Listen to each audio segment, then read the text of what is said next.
What is up, everybody? It is Alex from Heavy New York. We are at the Palladium Times Square. Some of you may remember this place as the PlayStation Theater, Best Buy Theater, Nokia Theater, whatever. But it is such a great night to be here because we are here with Scott Kennedy of Bleed From Within. Great to be able to talk with you in the flesh this time and not during lockdown. Yeah, that's right.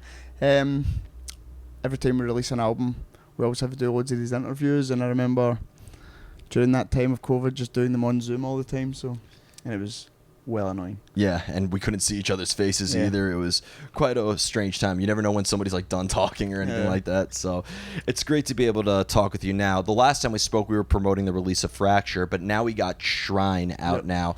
This album is truly epic. I do consider it to be the best Bleed From Within album. And was this meant to just be like a continuation of Fracture in a way, or being that, you know, new label, and did this almost kind of signify like a new beginning for Bleed From Within? No, to be honest, I would love to say yes, but you kind of just try and write the best songs you can. But I do, in a way, say, well, Ali, our drummer, he was talking about this, like, Ali's the visionary in the band. He was talking about Era, Fracture, and Shrine being like a trilogy, so it's almost like our next album. The way we're setting up is our next album is going to be a fresh start. Really? So, yeah, we kind of look at those three albums as a trilogy. Because like there was a lot before Era, there was a good bit of time off, and then we came back with Era, and I feel like our sound changed. We sounded like a more mature band, and I feel like those three albums are quite similar, and you can almost hear the growth when you go across those three. If you listen to the first song in Era to the last song in Shrine, you can totally hear the growth in the band. So I don't know where we're going to go with it next, but we're going to look at the next album as almost like a new beginning, not Shrine. Yeah. Well, I've seen growth in the band from the very beginning when you compare Humanity to now. I feel like that there's growth completely demonstrated behind it. But being that, you know, Era and Fracture and Shrine is sort of like a trilogy, should a listener, if they're just discovering Bleed From Within now, should they maybe go and listen to Era first? It's kind of like Lord of the Rings in a way, or could they, or does that not really play a role? No, I don't really think it matters. I mean, like, I would agree that Shrine is our best album. I also really love Fracture. Like, it's quite tough for me to choose between those two, but I think I would say Shrine just takes the edge a bit. Yeah. Because I got to, like, over the course of those three albums, me personally, I started experimenting more with, like, more of a clean tone in my voice and writing more vocal melodies, and I feel like I went all in on Shrine with that. And, like, I learned a lot about writing the choruses for that album, like, how hard it is to write a catchy melody for a start and then trying to execute it live. It's just been such a good like learning experience for me, and I think that's the one thing I'm always going to take away from Shrine, and the one thing that I'll think about when I look back on that album 10 years from now is like I feel like I just became a better vocalist because of that album, because I had to really push myself to be better live in order to execute what I do on that album. Mm-hmm. Well, I mean, I was very impressed with the vocal melody and, you know, just your performance on it in general. Like, I consider Levitate to be, like, that's going to go down, I think, as classic of a metalcore track as, like, End of Heartache, I feel like. I think that's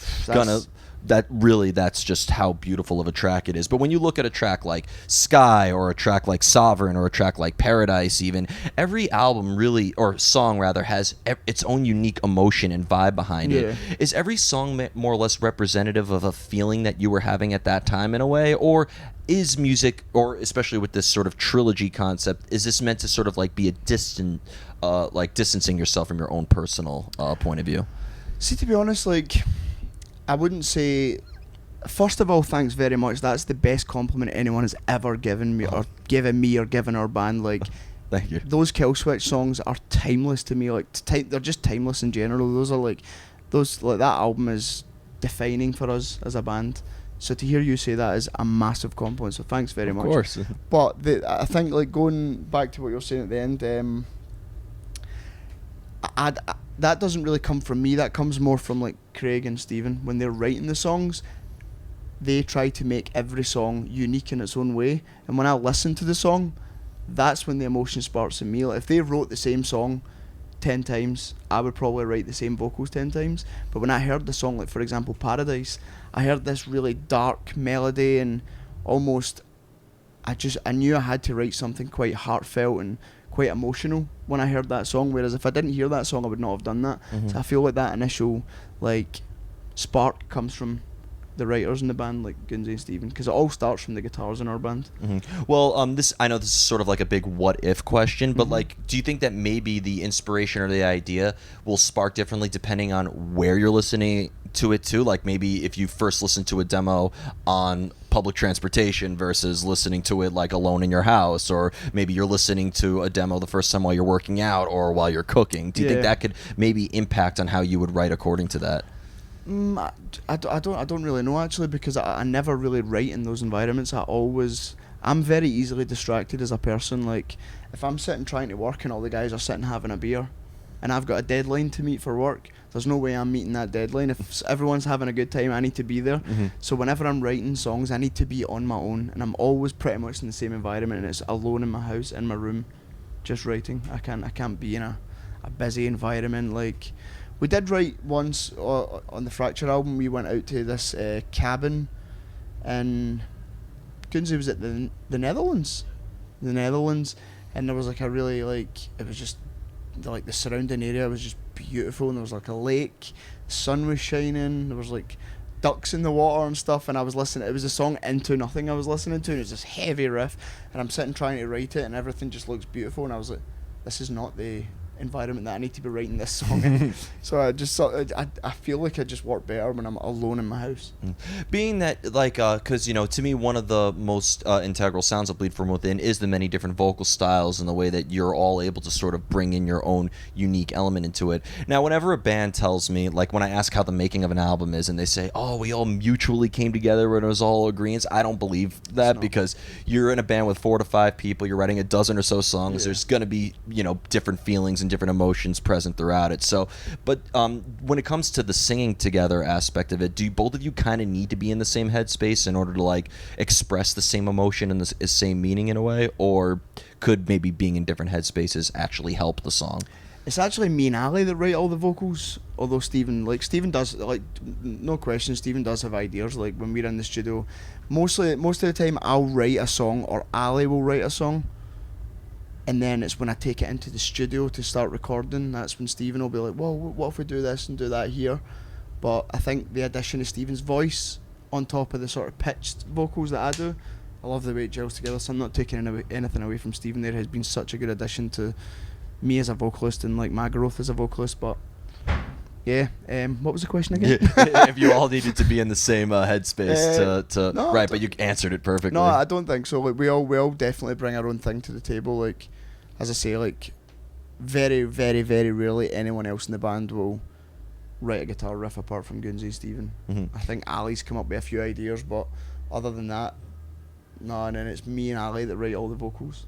When it comes to the vocal and lyrical ideas, is it all coming from within in a way, or is there maybe like a lot of observation and maybe like a lot of research that's sort of like conducted into it as well? For me, it's very, very like comes from a very personal level. From Ali is he can have that as well, but Ali's like really switched on when it comes to like politics and stuff, and he writes. That's the kind of style he writes, where mine's is a bit more like personal experiences. So does it resonate with you differently? Does a song resonate with you or hit you differently depending on the subject matter that's being addressed in it? Yeah. Do you mean live? Live, or when you're recording the vocals, or maybe even listening to it, revisiting it.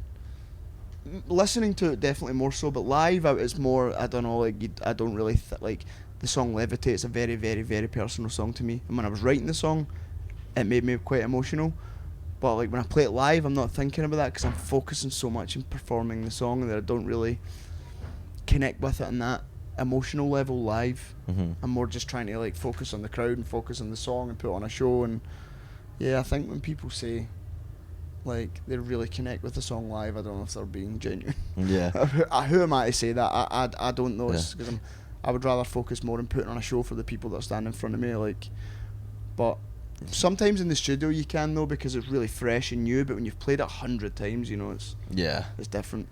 Well, if you don't mind me asking, and I rarely ask what the meaning of something is, but Levitate is because that song gets me amped up. Like it's an inspirational song. It's like a song that motivates me in a way. So I'm just wondering, if was this meant to be sort of like being that it's from a personal spot, was it meant to sort of like, was it you telling yourself to overcome something, or was it meant to be, because I feel like that's a song, I've always said Bleed From Within is a band that could share your joy during the greatest and share your pain during the hardest. So that's so nice, man. That's so class.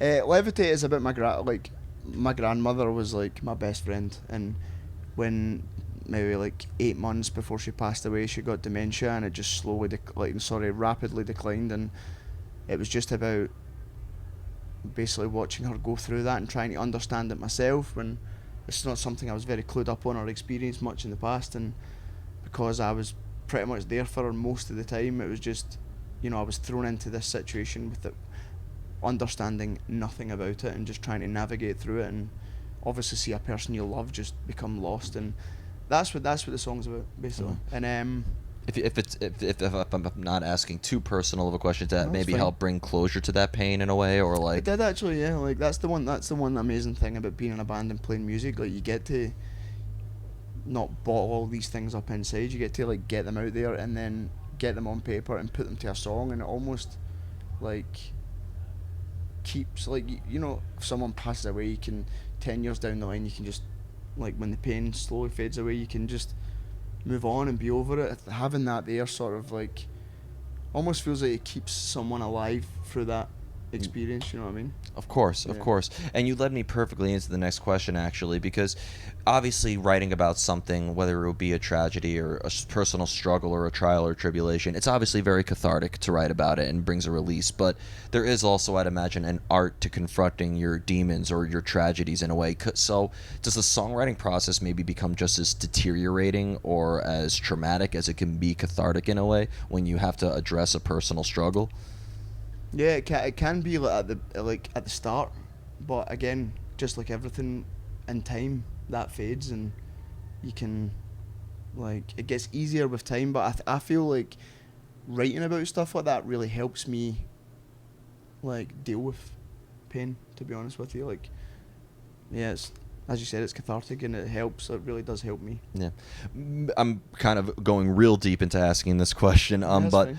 I've always said that art is life, and when you bring it into the world, it can grow and it could develop. It could also eventually die as well. But, like, do you feel that, like, do you want maybe the music to evolve with you as you evolve as an artist, or do you prefer if everything that you make is more or less like a snapshot of who you are at that particular time? Do you prefer if humanity is just a representation of who you are in 2009, or or Empire is just a representation of who you are in 2010, etc.? Yeah, I definitely feel like it's almost like a snapshot in time. Like, whenever people always ask us about those albums, we're quite quick to dismiss it and be like, oh, those albums suck. But when you think about it, those albums, we wouldn't be here right now if it wasn't for those albums. Like, those albums helped us progress as musicians, and if we didn't do that, we wouldn't be here right now, and we would certainly not have released albums like Fracture or Shrine if it wasn't for those albums. Yeah, of course. But we are, as I say, we are quick to dismiss them, but I definitely feel like those albums were so important, like, in the making of who we are as a band now. Yeah. So, I mean, there was no touring in 2020, but there was no chance you guys were going to do an Empire anniversary tour or Humanity anniversary tour. Are there going to be any deep cuts from those albums tonight? No, not at all, man. Like, at the end of, like, see if we were doing a headline, potentially, but, like, right now we're touring off essentially 2 albums that never really, like, Fracture never really got its moment. Because of COVID, and I feel like that album's still so. I think that album's still so relevant right now. Like, even though it wasn't too long ago, but I just mean, like, I just don't feel like it got its chance. No. So we're really trying to focus mostly on those 2 albums for now, and because we're supporting, like, we've only got half an hour each night, so we need to bring out the big guns. No, you definitely do. And to finally hear Fracture, because, for me personally, that was a lockdown soundtrack. So every album that, like, came out at that time is actually very sentimental to me, representing, that time of isolation. So I think it's going to bring a lot of closure to the pandemic for a lot of us to hear those songs live. So thank you for bringing a lot of Fracture too. Oh, of course, man. Thanks. I mean, like, thing is, like, Fracture has The End of All We Know on it, and that's, like, our biggest song. Like, we notice it so much when we're playing on stage. Like, we'll play even Levitate, for example, and some people don't go as crazy to that, and then as soon as the end of All We Know come, there's honestly, I swear there's been shows on this tour where people have kind of looking at, like, having a good time, but they're looking at us going, I've never heard this band before, and then the end of All We Know comes on, they're like, you can see their face going, hold on a second, I've heard this song. Yeah. It's funny. Well, with Levitate, I've always said that that should be the song where, you know, you have people like crouch down at the very beginning, and then when it for that slow intro, and then when that shit kicks in, everybody just jumps up. Yeah, that's a good idea, actually. Yeah. Putting ideas in my head here. Yeah, maybe try it tonight. This venue just had a nasty death metal show with Suicide Silence and Dying Fetus and Aborted and and Born of Osiris and everybody. So it's going to be a nasty. It was a nasty show last night and a nasty was that last night? Yep, exactly. I was here less than 24 hours ago. Headlining?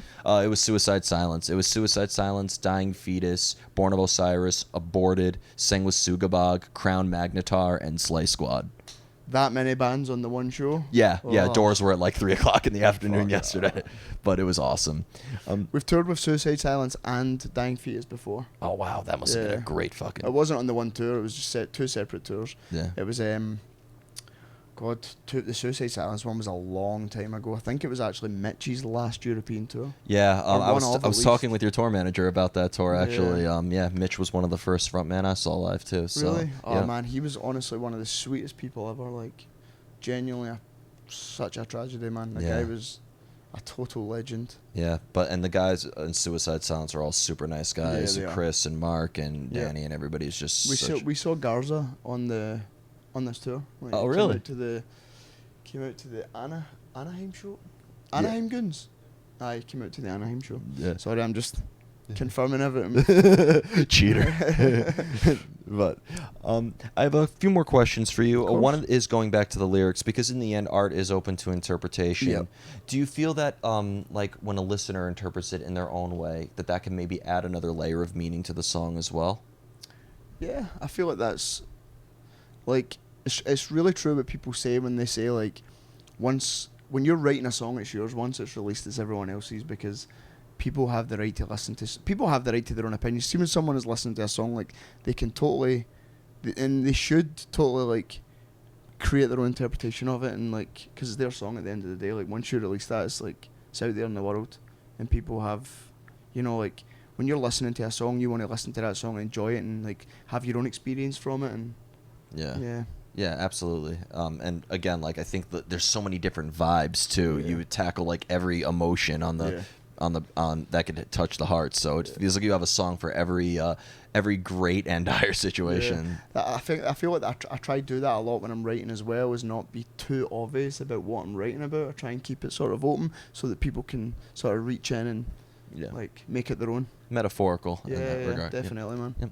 And the final question I wanted to ask you is I'm so stoked to finally see Bleed From Within tonight. I've been waiting for this moment for a very long time. This is a very fancy way of asking what can I be expecting from the show, but like, is there at all a similar energy that's channeled into your live presence as you are when you're songwriting? Is there a same creative spark behind it in a way? I don't know how to answer that question. I feel like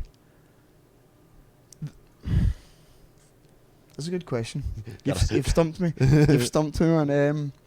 I just feel like when we go on stage, we genuinely like just try to play the songs as close to the way they sound in the album as possible. Like, the goal is just to sound as tight as we possibly can and put on a good show. And I feel like by doing that, we very, very rarely come off stage and say, that show was shit. Like, we always try to make sure that every single show, even if it starts slow with the crowd, I'll push and push and push until they start moving. Yeah. Like, and I enjoy it. I love that challenge. Like, there's been some nights came off stage and then one of the guys said, oh, the crowd maybe weren't as like lively as they usually are, or as they were last night, for example. And I was like, I love that. Because it's like, I now have the challenge that if you don't like our band, I am making sure by the end of this show you will love our band, or at least more than you did when we started. Everybody's gonna love you guys tonight. I hope so, man. Do you know what? Honestly, like, this tour has been the best tour we've ever done. Like, because we did not expect it. Like, coming over here was a dream. I'm like, probably the biggest dream we ever had as a band. It's like, imagine how good it would be touring the States, because when we were growing up, all the bands we listened to, like we grew up on the new wave of American metal, so bands like Lamb of God, Chimera, and we were like kids that would go out to like the record stores at the weekends and buy all their albums. Some of them you get DVDs with, me watch DVDs together as a band and like see all the live performances in them, and like can you imagine being on a tour like that, and or just touring the States? So to be here and to see the response we're getting out here is genuinely, I say it on stage every night and I cannot stress that enough, it is a dream come true. It's a dream come true to see you guys tonight. And it's funny because like I consider Bleed From Within to also be like you're having your own new wave of British metal, because with the rise of bands like Loathe and the rise of bands like Employed to Serve and Static Dress from the UK is another fucking fantastic band. It right now. I'm obsessed with their last album, but really? you know, I think I've always said that metalcore is the UK's greatest export, because Massachusetts and Australia are also really good metalcore capitals. So I think you guys are in a way are leading your own movement now. So that's amazing. That's amazing. That is an honor to hear. Yeah, and I look forward to seeing where it goes from there. Perfect. So before we go, I want to thank you so much for your time, and thank you for finally making it to the States. Of course. Just so with the release of Shrine, is there just anything else with Bleed From Within that you would like to promote, if you're allowed to say at this very moment? This will be uploaded by midnight. We've got 2 headline shows on this tour, and we're so excited to do them because A, we're getting to play a longer set, and B, it's like it's a good way to know what we're like capable of doing out here on a headliner. Like, so I'm going to check the dates right now and plug them on this, if that's okay. Yeah, go ahead. So, yeah, you're not going to ask. Gunsy won't know. Gunsy, in fact, wait a minute, Gunsy, tell me what date the headlines are without looking. Yeah, he's going to look. I've got it here. So on April 17th, we're playing the L in Horseheads, New York. Okay. Seems random. Yeah, but that's pretty cool. I've never been up there, but really? I think I got If you want to come out to the show, let me know, man. Definitely. So 17th April, the L at Horseheads, New York, and May the 4th. Be with you. Concourse in Knoxville, Tennessee. Awesome. So yeah, 2 headline shows, and we're so excited to do them, man. Like, to even be in the States touring, never mind doing some headline shows, it's so exciting. So I pray that people come out and support us. Well, definitely. Everybody, we are here with Bleed From Within, Shrine. It is out now. Be sure to pick it up. We will see you next time on Heavy New York. Fuck yes.